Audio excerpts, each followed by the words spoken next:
todos los medios de comunicación, YouTube, live stream, internet, las redes sociales que están ahorita sintonizando esta conferencia. Gracias por la tecnología del siglo XXI y por los avances en los que podemos a través de la ciencia transmitir a millones de personas en este momento esta conferencia. Todos ustedes los que traigan una Biblia en esta mañana, dice en el capítulo 1 del libro del Apocalipsis, la introducción a este maravilloso libro, que vamos de una forma muy breve a desarrollar con los 4 jinetes del capítulo 6.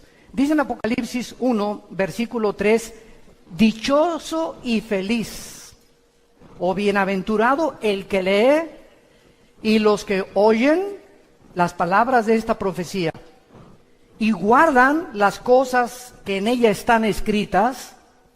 ¿Por qué? Porque el tiempo está cerca. Para muchos de ustedes, más cerca de lo que se imaginan. Y mucho. En 1945, en el proyecto Manhattan, el doctor Henry Fermi y Oppenheimer, alemán, desarrollan la primer bomba atómica bombardeando el uranio 235. Y se inicia la era nuclear. 1952 explota la primera bomba de hidrógeno. 1954 el primer satélite en el mundo lo lanza Rusia. 1969 llegamos a la Luna. Y 1970 en adelante, ¿qué nos sorprende? El Internet, la época cibernética, los chips, iPhone, ahorita una computadora de un año ya es obsoleta para el próximo año. Es impresionante la forma como el ser humano evolucionó tecnológica y científicamente en menos de 50 años. Y esto estaba profetizado por el profeta Daniel en el capítulo 12, versículo 4, que antes de que Cristo regresara, el conocimiento iba a aumentar. Ahora, cuando abrimos el libro del Apocalipsis, tenemos un libro que fue escrito hace 2000 años, damas y caballeros, con los descubrimientos científicos que manifiesta este libro impresionantes a la luz y a la relevancia de los acontecimientos que nos rodean actualmente en el siglo XXI. Y nunca como en esta época, la gente había estado tan confundida religiosa, política, filosóficamente, como en el siglo XXI. A pesar de que en el siglo XX se alcanzaron los más grandes descubrimientos y los más grandes avances tecnológicos, el siglo XX también fue el siglo donde más ateos surgieron.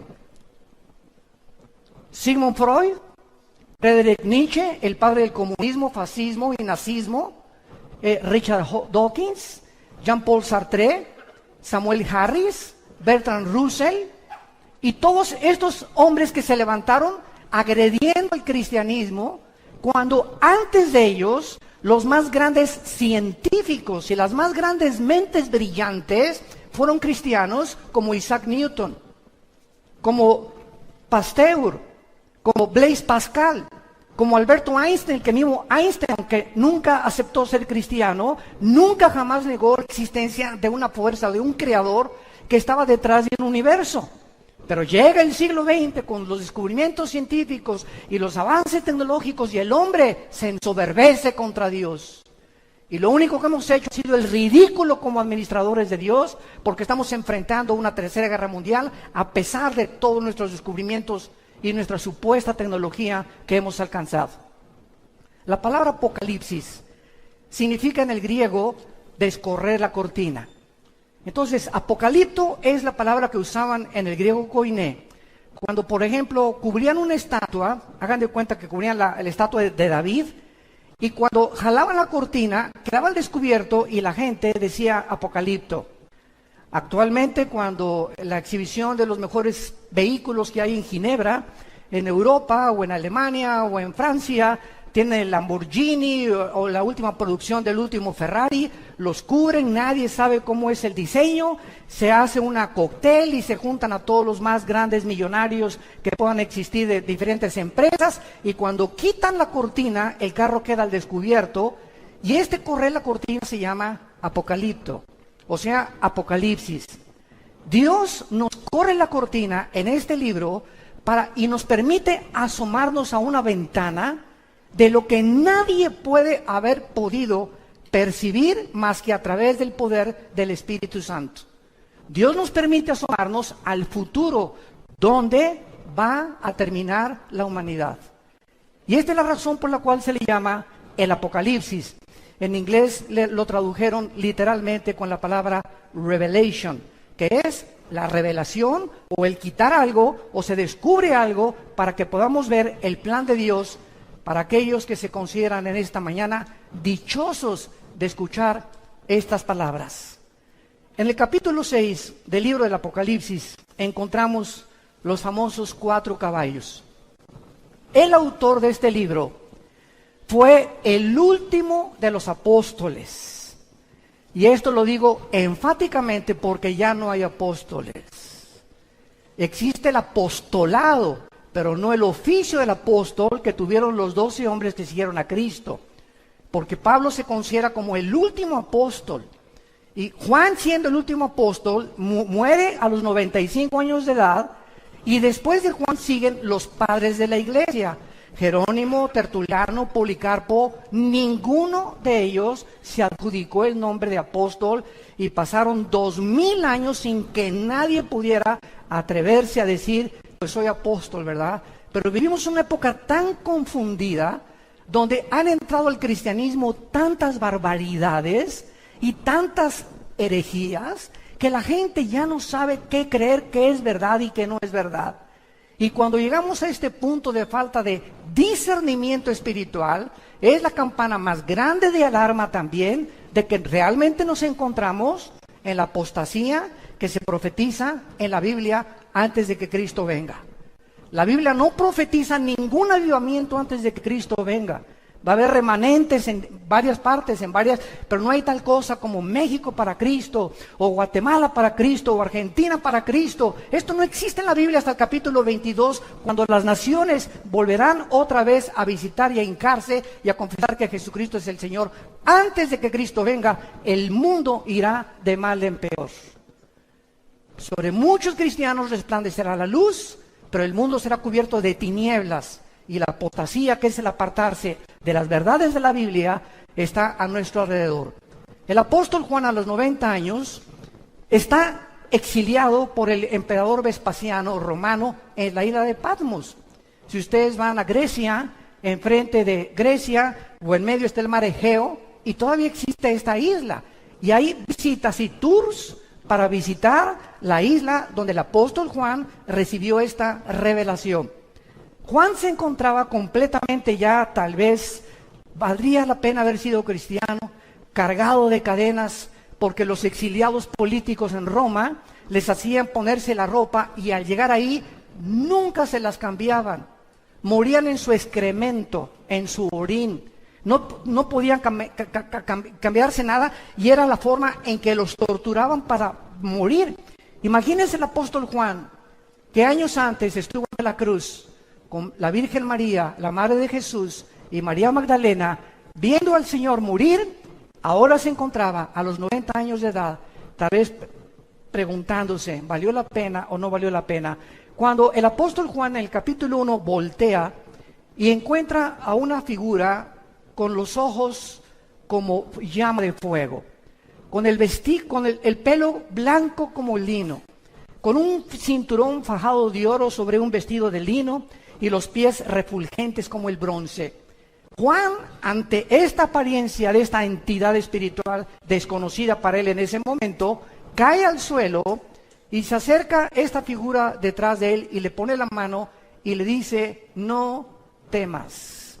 Yo soy el que estuve muerto, mas he aquí que vivo por los siglos de los siglos y tengo las llaves del infierno y tengo las llaves de la muerte. Escribe las cosas que son, las que van a ser y las que han sido. Y esto es lo que contiene los 22 capítulos de este libro maravilloso. Y cuando llegamos al capítulo 6, nos encontramos que 2600 años atrás, ahorita, en el libro de Daniel, hubo una profecía en el capítulo 9, versículo 24 al 27, que se llama las 70 semanas de Daniel. Damas y caballeros, la Biblia no es de interpretación privada. Nadie puede atreverse a decir voy a enseñar Apocalipsis o voy a estudiar Apocalipsis sin conocer el libro de Daniel, ni entender las profecías de Daniel, ni las de Ezequiel. Porque la Biblia es la suma del conocimiento y los pensamientos de Dios. Y esta es la razón por la cual existen sectas, que es una secta, es una agrupación de personas que sacan un versículo sin tener en cuenta el contexto ni los demás pasajes de la Biblia, desarrollan una verdad que la llevan a un extremo y se convierte en una herejía. Entonces es una herejía, es una verdad llevada al extremo. Y ese es el cuidado que debemos de tener, de trazar bien la palabra de verdad. El apóstol Daniel, el profeta Daniel, recibe una visión en el capítulo 7, 8 y 12 de su libro, y dice esta visión, que Dios le da a Israel 490 años para terminar su programa con ellos. Se llama la profecía de las 70 semanas de Daniel. Y entonces el capítulo 9 de Daniel, y esto es impresionante a la luz de las matemáticas actuales, porque Dios le dice a Daniel, desde el momento en que salga la orden de la restauración de las murallas de Jerusalén y el templo hasta el Mesías, habrá 483 años. Véanlo, está en todas las Biblias, y exacta y matemáticamente, desde que se dio la orden, Nehemías capítulo 2, versículo 1 al 4, por el rey Artajerjes, que se inicia la reconstrucción de Jerusalén, hasta Cristo son los 483 años que se profetizó 600 años antes que Jesús hiciera su aparición en el escenario mundial. Esto es increíble, porque esta exactitud solamente Dios la podría tener. Y el domingo de Ramos, cuando Cristo entra en un burrito a la ciudad de Jerusalén, lleno de lágrimas, diciéndole a Jerusalén, Jerusalén, Jerusalén, ¿cuántos tiempo quise como la gallina juntar a los pollitos y tú no quisiste? No has conocido el tiempo de tu visitación. Y esas palabras de Cristo hace 2000 años son las palabras que te dice a ti en esta mañana. Muchos de ustedes en esta mañana Dios los está visitando. Dios te quiere visitar, Dios te quiere hablar, Dios te quiere decir que tú lo necesitas y que tú necesitas invitar a Cristo como tu Salvador. Pero es la forma como Dios trabaja con el tiempo. Entonces, 483 años se cumplieron, pero faltan 7 años para que se cumpla la profecía de los 490 años. Y el capítulo 6 de Apocalipsis al capítulo 19 son las semanas 70, o la última semana que se conoce en el Nuevo Testamento como la tribulación y la gran tribulación, donde la iglesia no puede estar ya. ¿Por qué? Porque el momento que nosotros salgamos de este mundo y millones de personas vamos a desaparecer, tal vez mañana, tal vez ahorita saliendo, el mes que entra, el año que entra, no sé cuándo, pero cuando la iglesia desaparezca, entonces se van a abrir las puertas de la maldad. Dice en segunda Tesalonicenses 2 el apóstol Pablo que ahorita hay una fuerza que está deteniendo que la maldad no se desborde como debería desbordarse. Pero cuando la iglesia salga, se va a desbordar esta maldad como ustedes no se imaginan sobre el mundo. Y si ahorita creemos que ya está descompuesto el mundo, imagínense ustedes en los 7 años que faltan, en la última semana de la profecía de Daniel, cómo va a estar el mundo cuando van a caer meteoros, va a haber terremotos, tsunamis, se va a abrir la puerta a todos los demonios del infierno que se encuentran, en el abismo, los ángeles caídos que están atados en el Tartarus, y bueno, va a ser una devastación impresionante en el mundo, que el mundo va a quedarse completamente azorado, pero la iglesia ya no va a estar en este tiempo aquí sobre la tierra. Entonces, en el capítulo 6, comenzamos con los juicios, que son los 4 jinetes del Apocalipsis. Y dice la Biblia que cuando el Cordero abrió uno de los sellos, versículo 1, oí a uno de los 4 seres vivientes decir, como con voz de trueno, ven y mira. Y miré un caballo blanco, y el que lo montaba tenía un arco. Le fue dada una corona y salió venciendo y para vencer. Notemos nosotros que este personaje en un caballo blanco que inicia la semana 70 de Daniel, o el inicio de la tribulación, es la figura de un personaje donde no tiene flechas en su arco. En otras palabras, cuando vemos otros pasajes de la Biblia, encontramos que este personaje que se le conoce en la Biblia como el último futuro dictador mundial, conocido en el libro de Daniel como el pequeño cuerno, conocido por el apóstol Juan en su primera carta, capítulo 2, como el anticristo, y conocido por Juan en el Apocalipsis como la bestia, se le llama el anticristo o el último dictador mundial. Si nosotros vemos la historia y recordamos a Adolfo Hitler, Benito Mussolini, José Stalin, todos los grandes dictadores, ¿cómo entraron al poder? Bueno, en 1936-37, Alemania perdió la Primera Guerra Mundial. Se encontraba en un caos tremendo, el orgullo alemán estaba aplastado completamente, y surge una voz en 1937-38, cuando es elegido democráticamente Adolfo Hitler. Y Adolfo Hitler, como todo líder populista, promete hacer de Alemania la mejor nación de Europa y del mundo. Hitler saca a los comunistas de Alemania, Hitler levanta todas las fábricas de Alemania, Hitler crea el famoso Volkswagen, que significa el carro del pueblo, y el pueblo está feliz. Pero detrás de esta cortina, de este maquillaje, que casi siempre es detrás de casi todos los políticos, se encontraba una personalidad oscura de este hombre que hasta después de la Segunda Guerra Mundial, cuando el general MacArthur invade Normandía con los ingleses y sitian a Berlín, los rusos y las tropas de Stalin por el lado del este, y acaban también con los tanques de guerra de Italia de Mussolini, llegan a Berlín y se encuentran completamente sorprendidos de más de 6 millones de judíos que este hombre, no teniendo ningún problema con ellos, su problema era con Inglaterra, con Estados Unidos y con Rusia, y Japón, Italia y Alemania se unieron en contra de estas naciones. De repente se vuelve contra un grupo étnico de judíos que no tenían pistola, no tenían rifles, no tenían ni siquiera una nación donde vivir. ¿Qué fue lo que hizo que Hitler tuviera este odio, en México le llamamos odio jarocho, en contra de esta nación que era completamente indefensa e insignificante? ¿Cómo es que se voltea completamente de los ingleses, los americanos y los rusos y se vuelve para extinguir y erradicar completamente a este pueblo que en la Biblia Dios en su soberanía le concedió que a través de ellos viniera el Mesías, el Hijo de Dios? Una de las preguntas que casi siempre nos hacen en los seminarios teológicos es la siguiente: ¿qué acaso los judíos es un pueblo especial o son más consentidos que los árabes o con los palestinos? De ninguna manera. El hecho es que la ignorancia del plan de Dios hace que la gente se desvíe y comience a hablar cosas que no entiende.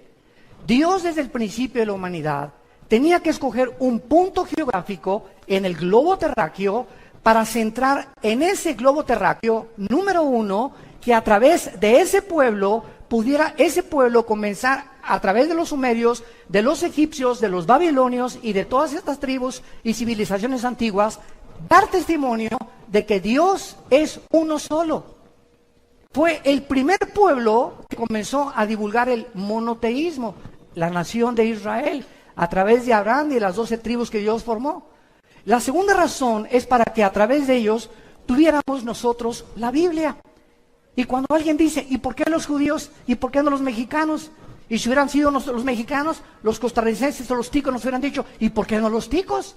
¿Y por qué no los españoles? La cuestión es que Dios es soberano. Y Dios escoge un pueblo precisamente para a través de ellos darnos el programa que gracias a ellos podemos tener. Pero voy a terminar. Entonces, los judíos nos dan las Sagradas Escrituras. Dice el capítulo 9 de Romanos, versículos 3 y 4, que a ellos se les dieron los pactos y a ellos se les dieron los mandamientos y las leyes civiles, las leyes de higiene y las leyes morales. No existe un código moral más grande en ninguna religión que los 10 mandamientos. Y se les enseña qué es lo que Dios dice que es inmoral y qué es moral, amoral a los ojos de Dios. Dios no nos deja, damas y caballeros, a que nosotros elijamos qué es bueno y qué es malo. ¿Por qué? Porque estamos nacimos desconectados de la vid.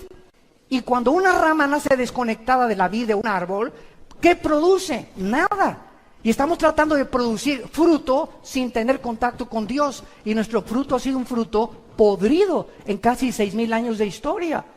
Viene Jesucristo a unirnos a la vid, a decirnos cómo podemos conectarnos con la fuente de energía, cómo podemos recuperar la dignidad que tenemos como seres humanos de haber sido creados a la imagen y semejanza de Dios.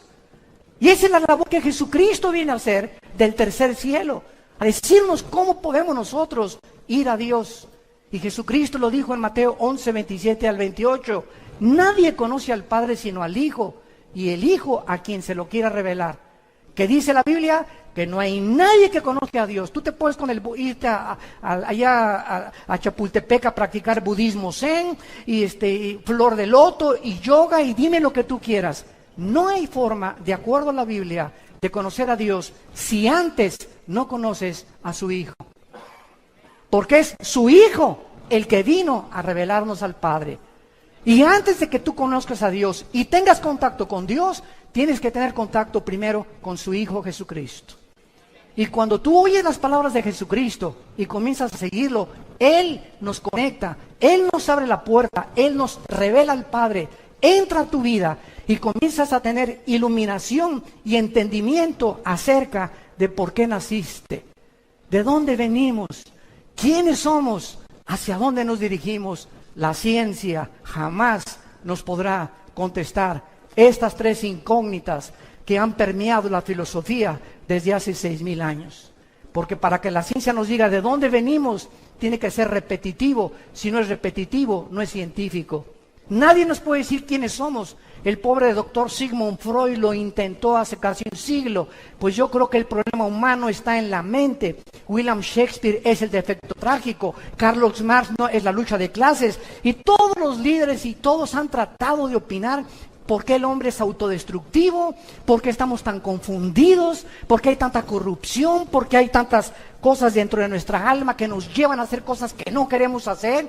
Yo recuerdo cuando tenía 18 años, que mi padre me lo dijo, yo también estuve en el alcoholismo, mírate Armando, ¿cómo estás? Y me acuerdo que le contesté a mi papá, papá, ¿y qué hago? Que me gusta el trago, pero es que te hace mal la cirrosis y todo. Lo entiendo, el cigarro te hace mal y dice, este producto es nocivo. Pregúntale al que fuma, ¿por qué lo hace? ¿Por qué te estás autodestruyendo? Porque la Biblia dice que somos autodestructivos y necesitamos a Dios para podernos sacar, no alcohólicos anónimos, no marihuanos anónimos, no locos anónimos, sino la sangre de Jesucristo es la medicina que Dios nos da para poder sanar nuestra condición con la cual nacimos. Esta es la razón por la cual este hombre, el anticristo, voy a hablar más de esto hoy en la tarde, hoy en la conferencia en la tarde, va a tratar sobre el tema del anticristo, lo vamos a ampliar más, pero vemos que nosotros, que cuando comience la tribulación, el anticristo va a surgir, escúchenme muy bien, con mucho cuidado, de acuerdo a la Biblia, 5 naciones de Europa y 5 naciones del Medio Oriente se van a unir para formar una confederación política que representan los 10 dedos de la estatua de Nabucodonosor y los 10 cuernos en Apocalipsis 17, que es el último gobierno que el anticristo va a formar. En otras palabras, no le creas a nadie, no se metan a internet ni a YouTube de tantas mentiras que hay. Que el anticristo iba a ser el pobre de Obama. Ahora dice que también el güero Trump va a ser el anticristo, que es el Papa, que el príncipe Felipe de España, que los reyes de Holanda, bueno, hasta el esposo de la reina Isabel en Inglaterra algún tiempo lo tacharon como el anticristo. Nadie puede saber quién es el anticristo, nadie, hasta que no oigamos, se juntaron 5 naciones de Europa y 5 naciones del Medio Oriente que pertenecieron al antiguo imperio romano, lo cual desarrollaré también hoy en la tarde. Y cuando ellos se junten, ya que esté esta confederación política unida, de acuerdo a Daniel capítulo 7, de entre esos 10 reyes o 10 naciones surge el anticristo como un gobernante insignificante, por eso se le llama el cuerno pequeño. Entonces, cuando esto suceda, nosotros en esos días, o tal vez a las 24 horas, a los 48 horas, desaparecemos del mundo. Ya no vamos a estar aquí. Tal vez ni quien lo quiera conocer. Pero este hombre va a entrar como entró Adolfo Hitler, con la paz, con la bandera blanca de la paz. Peace and love. Y el mundo le va a creer, el mundo va a ser engañado, a los 3 va a firmar un tratado con los árabes y los judíos. ¿Cuánto tiempo tiene desde 1948? Que ningún político, ningún secretario de Estado norteamericano ni europeo ha podido celebrar un tratado de paz entre los judíos y los árabes. Lo intentó Bill Clinton, lo intentó Jimmy Carter, lo intentaron Henry Ford, lo intentaron todos los presidentes norteamericanos y todos han fracasado. El anticristo logrará lo que hace más de 65, 70 años la diplomacia y la política norteamericana no ha podido lograr. Él podrá lograr con poderes sobrenaturales que él va a manifestar, satánicos, que los árabes y los judíos en 7 años no se toquen y que puedan los judíos reconstruir su templo, pero a los 3 años y medio, Jesucristo dijo en Mateo 24, versículo 15, a los judíos que cuando ellos vean la abominación desoladora que habló el profeta Daniel, entonces los que estén en Judea huyan a los montes. El que esté en la azotea no descienda para tomar algo en su casa. El que esté en el campo no vuelva atrás. Ay de las encintas y de las que crían en aquellos días. Oren porque vuestra huida no sea en invierno ni en día de reposo, porque habrá entonces gran tribulación. Palabras de Jesús, Mateo 24, 15 en adelante, cual no la ha habido desde el principio del mundo hasta ahora. Y si aquellos días no fueran acortados, nadie sería salvo, mas por causa de los escogidos, aquellos días serán acortados. Vemos entonces que el primer caballo blanco representa a la figura del futuro dictador mundial, que así es como comienzan los últimos 7 años, donde Dios trata otra vez a Israel. Hay una teología herética que se llama la teología del reemplazo, que enseña que Dios ya acabó con los judíos y que la iglesia vino a tomar el lugar de Israel. Esto es antibíblico. Simplemente lee el capítulo 9, 10 y 11 del libro de Romanos. 3 capítulos dedica Pablo para enseñar que Dios puso en la banca, ahí están ahorita los del Barcelona en la banca, para cuando jueguen con el Real Madrid, ¿verdad?, le vuelvan a ganar. Entonces, están en la banca simplemente, pero cuando llega el momento en que se acaba el tiempo de la iglesia, los 2000 años aproximadamente que la iglesia tiene, que la época de la gracia, Dios se vuelve a Israel otra vez. Y porque Dios no abandona, Dios es un Dios de pactos. Y Dios dice que Él no va a abandonar a su pueblo. Y Romanos 11, 25 y 26 dice que cuando Cristo venga, Israel será salvado. Y los árabes también, que se conviertan a Él. Y los palestinos también. Y los musulmanes también. Dios es un Dios de todas las nacionalidades y de todas las tribus y de todas las etnias. Simplemente Él escoge a Israel para que ahorita los ojos del mundo se coloquen en Israel. Nada más. Pero no son los consentidos de Dios. Él tiene un programa para que podamos nosotros entender, al ver que regresaron en el 48, después de 2000 años que fueron exiliados a todas las naciones, y 700 años antes de Cristo por los asirios, las 10 tribus que fueron desaparecidas, Dios los regresa el 14 de mayo de 1948. Ante los ojos expectantes del mundo, una nación se constituye en un estado soberano independiente en un solo día. Esto jamás en la historia ha sucedido. Vemos en segundo lugar el segundo jinete del Apocalipsis en el versículo 3. Apocalipsis capítulo 6. Cuando abrió el segundo sello, oí al segundo ser viviente que decía: ven y mira.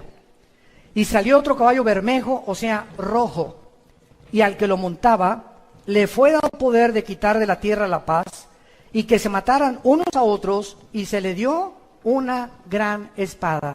Damas y caballeros, ¿sabían ustedes que nosotros somos la primera generación en la historia con el suficiente armamento nuclear para destruirnos en medio minuto?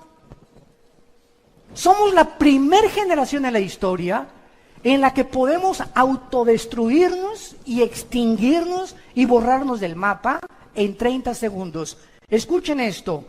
Entre las capacidades nucleares, para que tengan ustedes una idea, y no solamente lleguen hoy en la noche a ver Ricas y Famosas, por el amor de Dios, Ya hay que poner nuestros ojos en otras cosas más importantes que están relacionadas con la eternidad. El principal submarino de los Estados Unidos se llama el Trident, con un desplazamiento de 18.700 toneladas. Él puede navegar a millas náuticas, a 20 nudos que son millas náuticas por hora, y es más rápido y con 60.000 caballos de fuerza.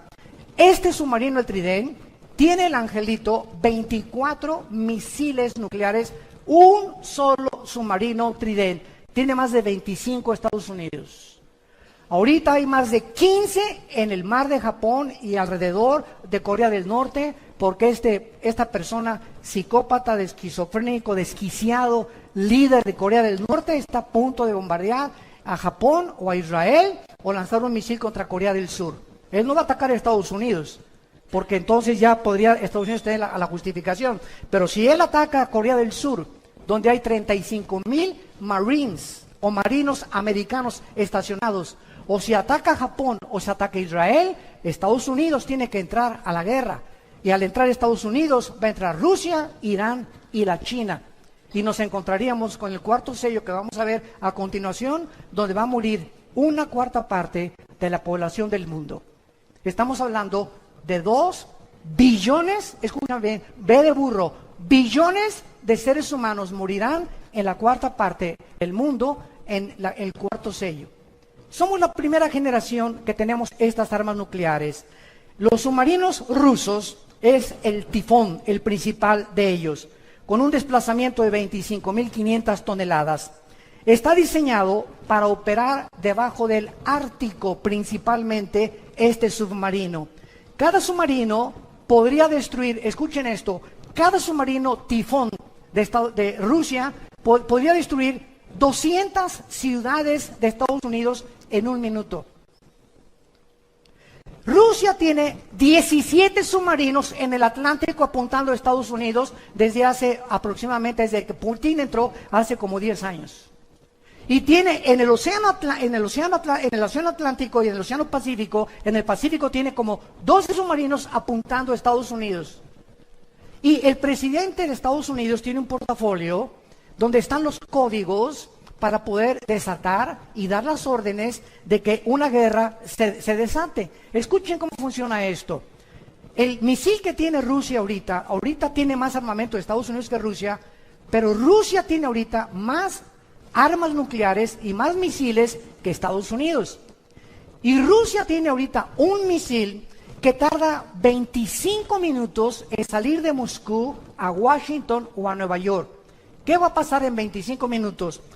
El presidente actualmente, Trump, se le da un portafolio cada vez que cambian de administración, y en ese portafolio están los códigos donde se abren y él solamente tiene el código para poder en la computadora manejarlo, y cuando él apriete un botón, los submarinos que tiene Estados Unidos en Corea del Norte, los que tienen el Atlántico, los barcos, los transatlánticos, los portaaviones, la armada, la aviación y el ejército terrestre, reciben la orden y dicen, estamos siendo atacados, escuchen, pero en ese momento no saben de dónde viene el misil, aun cuando tienen paraguas que ya pueden detener del lado de California. Y también hay otro misil, otro paraguas en Corea del Norte para impedir los misiles de Corea del Norte.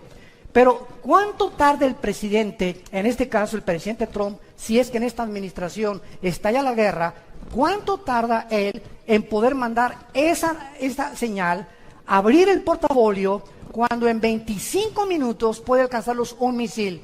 El portafolio y lo que toma para que las órdenes lleguen tarda 32 minutos. Llegaría 8 minutos tarde la orden de Estados Unidos para impedir un paraguas o abrir un paraguas a los misiles, y lo primero que sería destruido sería Estados Unidos. ¿Saben ustedes que Estados Unidos no aparece en la Biblia?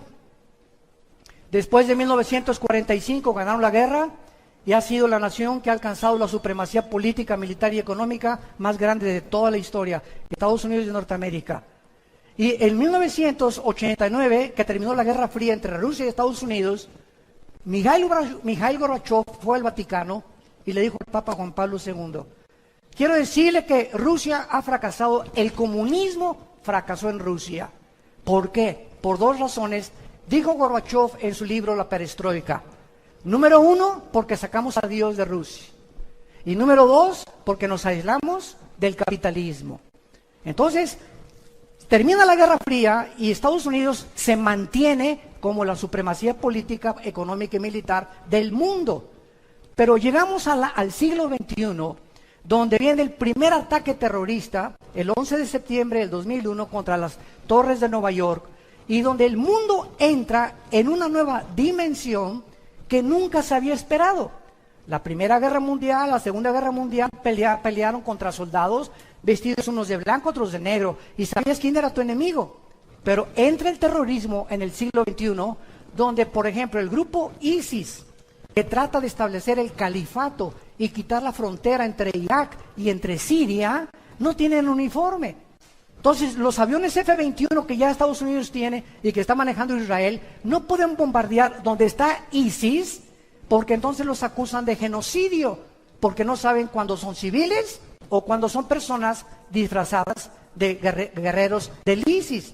Entonces, es un mundo diferente en el que estamos viviendo, donde el terrorismo, 3 personas terroristas en un portafolio en Nueva York pueden sacar el Anthrax, que es un veneno poderosísimo, o pueden explotar una bomba de servicio electromagnético y acabar con Nueva York en menos de 17 minutos.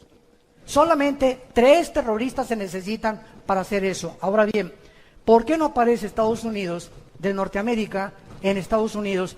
Y también hay malas noticias, tampoco Querétaro. Escuchen lo que les voy a decir.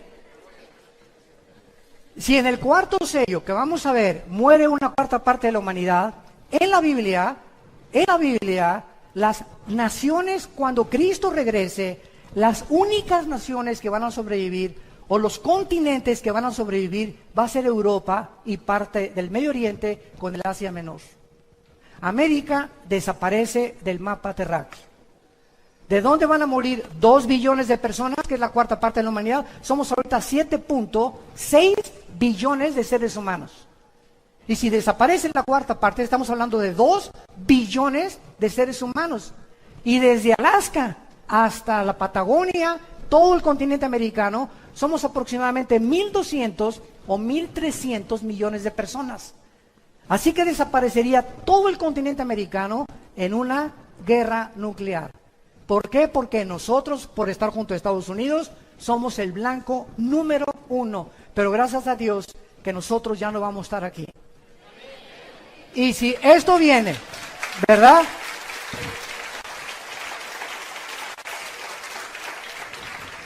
Y si esto viene, nos vamos a dar cuenta que es completamente devastador el poder nuclear que hay ahorita. Vuelvo a repetir, donde ya se están alineando en el lado oriental, China, Irán y Rusia están alineadas, y en el lado occidental, Estados Unidos y la OTAN, la Organización de Naciones del Tratado del Atlántico del Norte. Entonces tenemos ahorita, escuchen esto, tenemos ahorita el oriente y el occidente chocando en una nación que es de las más antiguas de la humanidad, que es Siria, donde las naciones occidentales, la OTAN y Estados Unidos quieren sacar a Bashar Assad de Siria por la devastación que él ha hecho y los crímenes de guerra de usar armas químicas. Y por otro lado, Rusia nunca va a permitir que saquen a Assad. ¿Por qué? Porque Rusia tiene la única base naval en Siria con acceso al Mediterráneo. Entonces, el día que destruyan Siria, y el día que la OTAN o Estados Unidos pudieran sacar a Assad, entonces Rusia quedaría aislada e Irán le provee todas las armas a los de ISIS, e Irán le provee todas las armas a todos los rebeldes que quieren sacar a Siria, y vemos una pantomima increíble de intereses económicos en el Medio Oriente. Escuchen esto, todos supieron que mandaron 60 Tomahawks, misiles Tomahawks, el presidente Trump, a un lugar geográfico de Siria. Escuchen lo que pasó.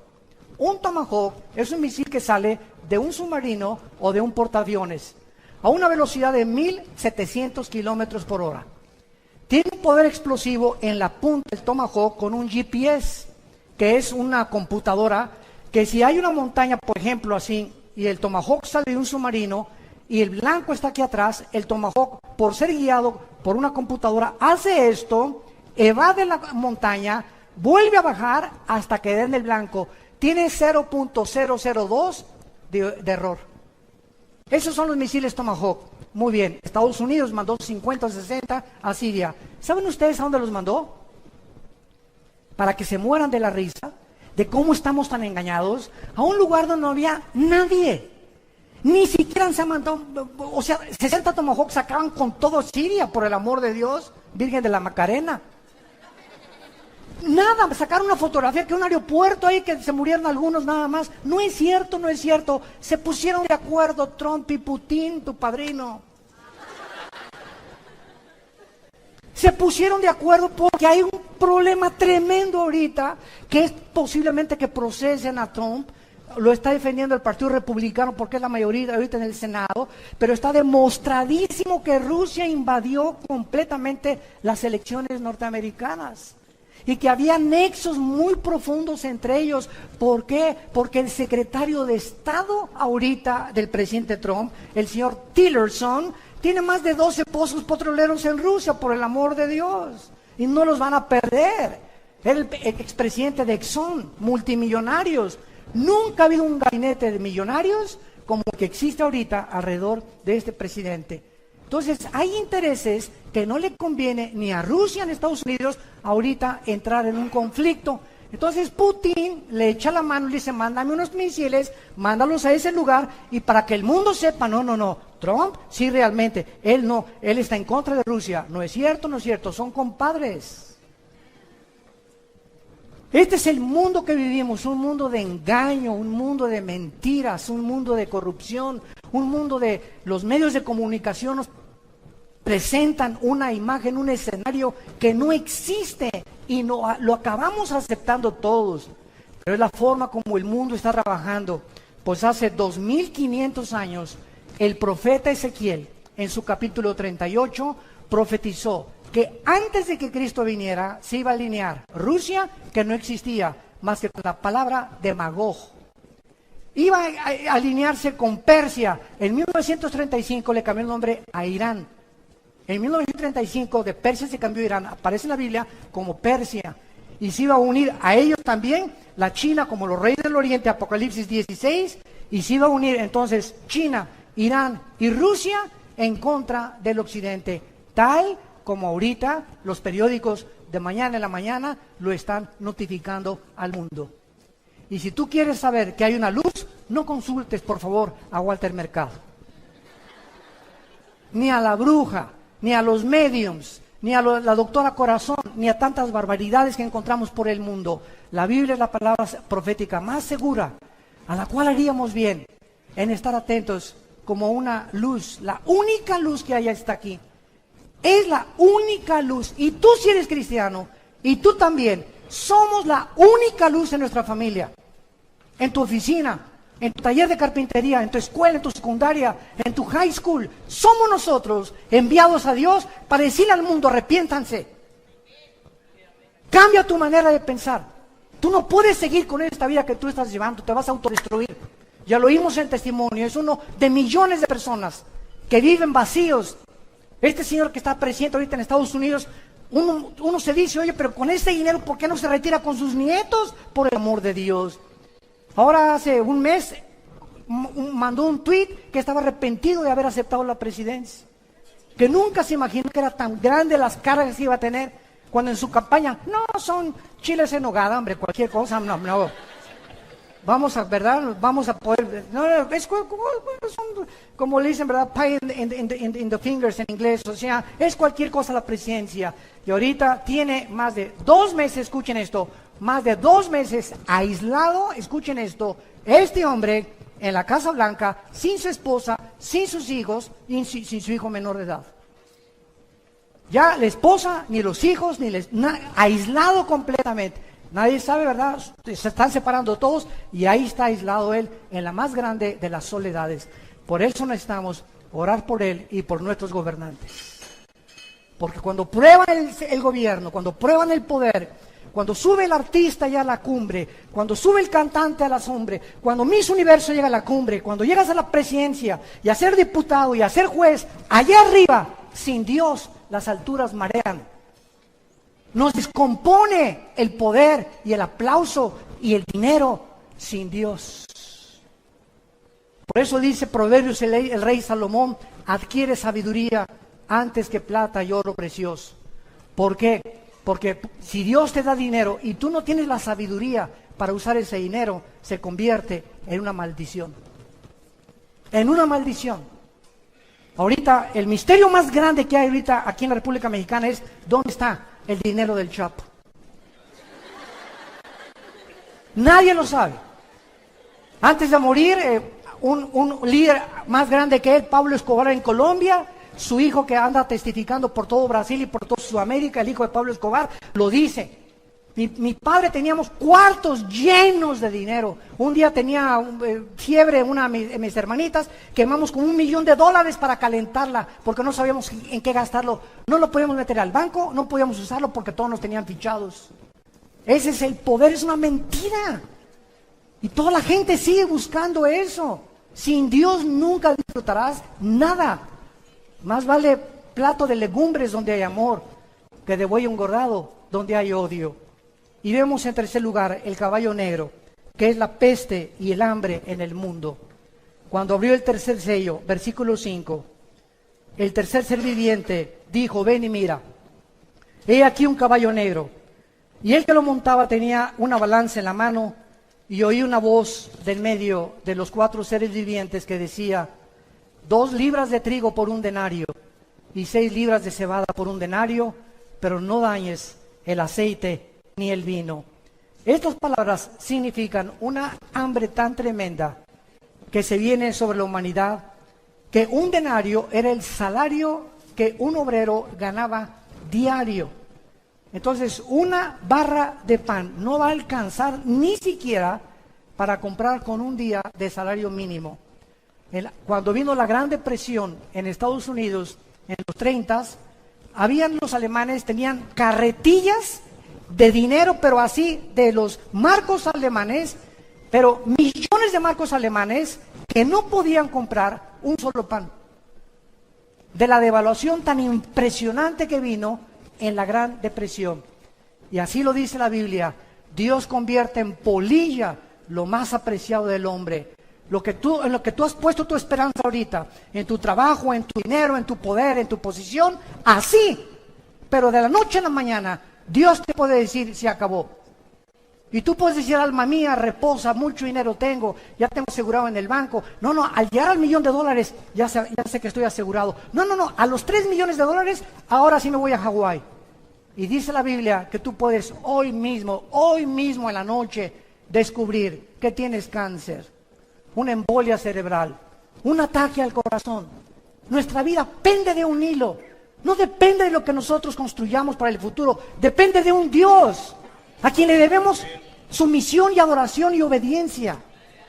Y eso es lo que Él quiere, que nosotros nos volvamos a ese Dios, que pongamos nuestros ojos en las cosas eternas, no en las cosas temporales, que pasamos peregrinos nada más por esta vida.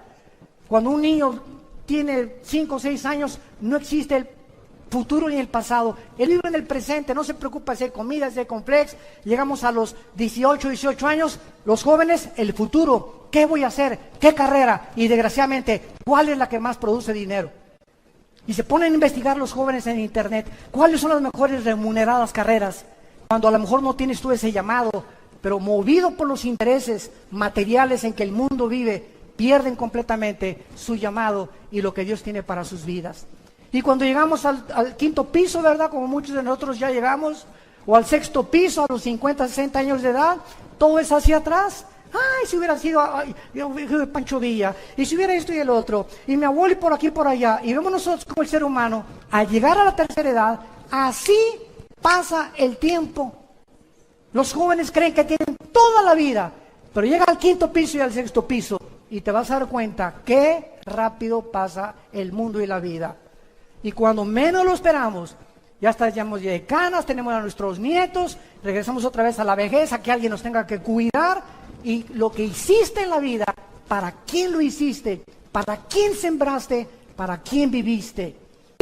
Ancha es la puerta, dijo Jesús, que conduce a la perdición. Y muchos van por esa puerta ancha. La puerta donde tú eres el autónomo y tú no le das cuentas a nadie. Tú pones tus reglas y tus propios mandamientos. Pero angosta es la puerta que conduce a la salvación y pocos son los que entran por ella. Porque si tú no cargas tu cruz, dijo Jesús, si tú no cargas tu cruz y no te niegas a ti mismo, no entrarás al reino de los cielos. El hambre, de acuerdo a la FAO, hay más de 2,000 millones de personas ahora muriéndose de hambre. El 50% de las personas pobres viven en el Asia del Sur, India y Bangladesh, y otra sexta parte vive en el sureste de Asia, el resto en Latinoamérica y en el Medio Oriente. En la ONU existen, de acuerdo a los datos de la ONU, más de 200 millones de infantes que diario van a la cama con hambre. Y tú tienes por lo menos totopos, cornflakes, leche. ¿No le das gracias a Dios por eso? Por la casa que tenemos, por las nubes que nos rodean, por las montañas, por el aire. Estamos vivos, oh Dios. La familia es el tesoro más grande que Dios nos ha dado. Gracias, Señor, por mi esposa que me has dado, mis hijos, mis nietos. ¿Cuántos de ustedes van a vacaciones a Acapulco, a Puerto Vallarta? Y hasta las vacaciones llevan su computadora y ahí están en el hotel en lugar de que disfrutes la playa, el sol, las puestas de sol. Ahí estás con tu computadora haciendo negocios y negocios y negocios. Es que yo soy un hombre. Eso no es ser hombre, eso es ser un tonto. Tenemos que entender que la vida es muy corta y que tenemos que disfrutar las cosas pequeñas que son las que más felices nos hacen, que es disfrutar a nuestros hijos. Y finalmente vemos el caballo negro, que dice la Biblia en el versículo 6, cuando abrí el cuarto sello, vi el caballo amarillo. Esta palabra en el griego es kloros, y es amarillo porque es el color de los muertos. Cuando alguien se muere, comienza a palidecer su rostro. Yo he visto cantidad de personas muertas, y en una hora, ¿verdad? El rostro les cambia completamente, comienza la sangre ya se coagula, ya no existe ningún contacto ya con las neuronas del cerebro, etcétera, etcétera. Por eso se le llama el caballo amarillo. El que lo montaba tenía por nombre la muerte, y el Hades le seguía. Y le fue dada potestad, aquí está, sobre la cuarta parte de la tierra, para matar con espada, o sea, con guerra, hambre, con mortandad y con las fieras de la tierra. Vemos nosotros en este último caballo que es la muerte. ¿De qué forma? Esto es lo que está sucediendo actualmente en el mundo. En agosto de 1990, cientos de delfines aparecieron muertos en los océanos, en las playas de Valencia, en España. En Francia aparecieron muertos 50 delfines en 2 semanas el mismo año. Las pruebas de laboratorio descubrieron que estos delfines murieron por un virus llamado Morbilli, que es producido por la contaminación del petróleo derramado en el mar.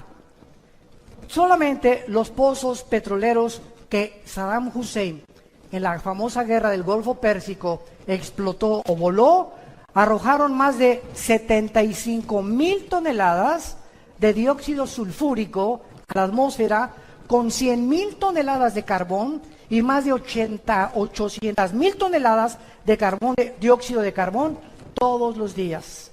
Damas y caballeros, estamos en un planeta donde el aire, la comida, el agua, los bosques, todo lo hemos contaminado. Yo creí que Querétaro se estaba salvando.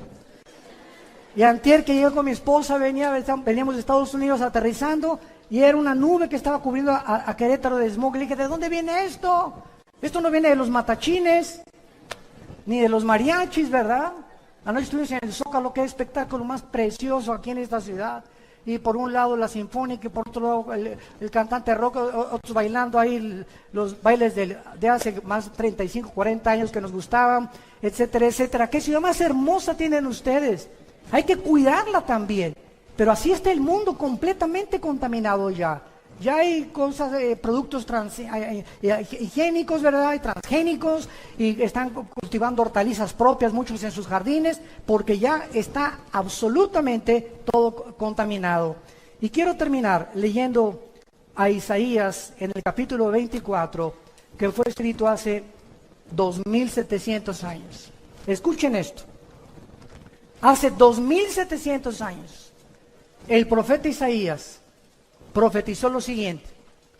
Y antes de leer estas palabras, si tú vas a Jerusalén, en el Museo de Jerusalén se encuentra todo el rollo de Isaías que se descubrió en 1949 en el Mar Muerto por unos peregrinos ahí, y es exactamente los rollos de Isaías tal como lo tienes en tu Biblia y en mi Biblia, testificando la misma historia y la arqueología, que lo que está escrito aquí no es cosa de hombres, es obra sobrenatural de Dios.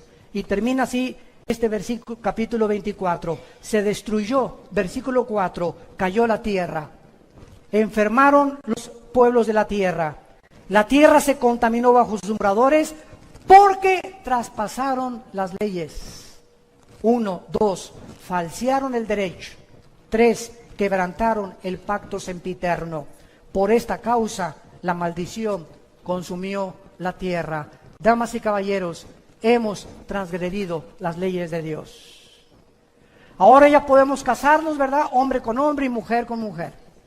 Ahora estamos redefiniendo nosotros el matrimonio. Ya no es Dios. Nosotros sabemos cuándo usar el sexo y cuándo no usarlo. Yo puedo tener relaciones sexuales antes de casarme, para ver si nos conocemos.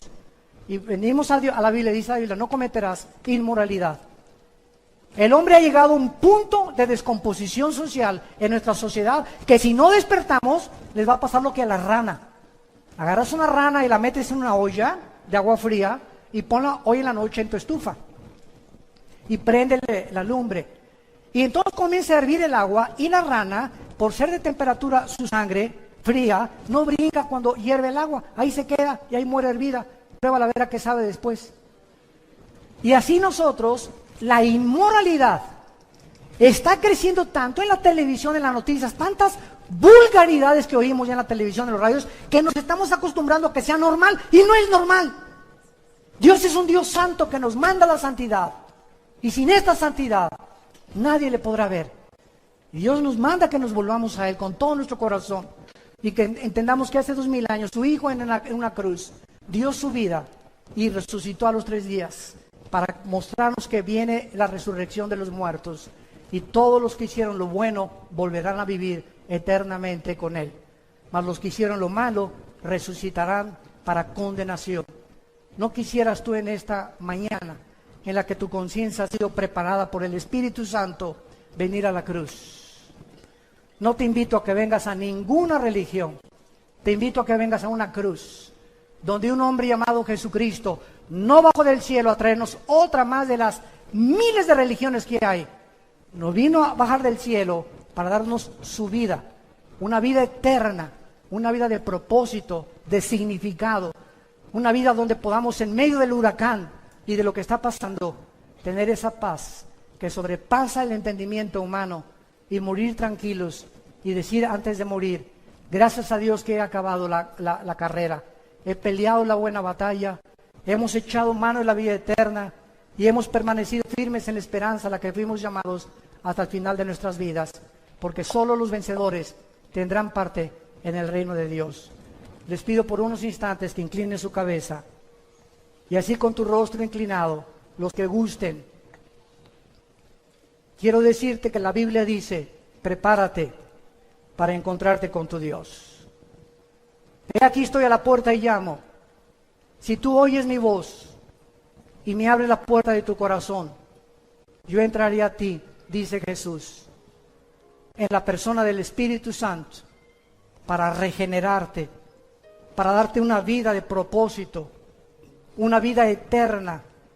Perdonaré tus pecados, y si tus pecados fueren como el carbón de negros, no importa lo que hayas hecho hasta este momento, es mi sangre, dice Jesús, la que tiene el poder de perdonar al culpable y hacerlo justo ante los ojos de Dios. Yo tengo el poder, dice Jesucristo, para cambiar tu vida, tu matrimonio, tus hijos, tu familia, si tan solo tú abres tu corazón y me das oportunidad de entrar y demostrarte que estoy vivo, porque he aquí que vivo por los siglos de los siglos. Las personas que quieran hacer esta oración en este momento, dile a Dios con todo tu corazón estas palabras. Señor mío y Dios mío, te pido perdón por mi vida. Creo que en esa cruz tu Hijo murió y dio su sangre para perdonar mis pecados, porque yo era incapaz de poder pagar esta cuenta pendiente que yo tenía contigo de pecado. Ahora creo que es su muerte, su vida, la que me da este perdón, gracias a tu gracia y a tu misericordia. Señor Jesús, porque creo que a los 3 días te levantaste de entre los muertos, te pido que entres en este instante a mi corazón como mi Señor y mi Salvador. Te recibo y te doy las gracias por tan grande amor y tan grande salvación. Amén. Gracias a Dios por su palabra.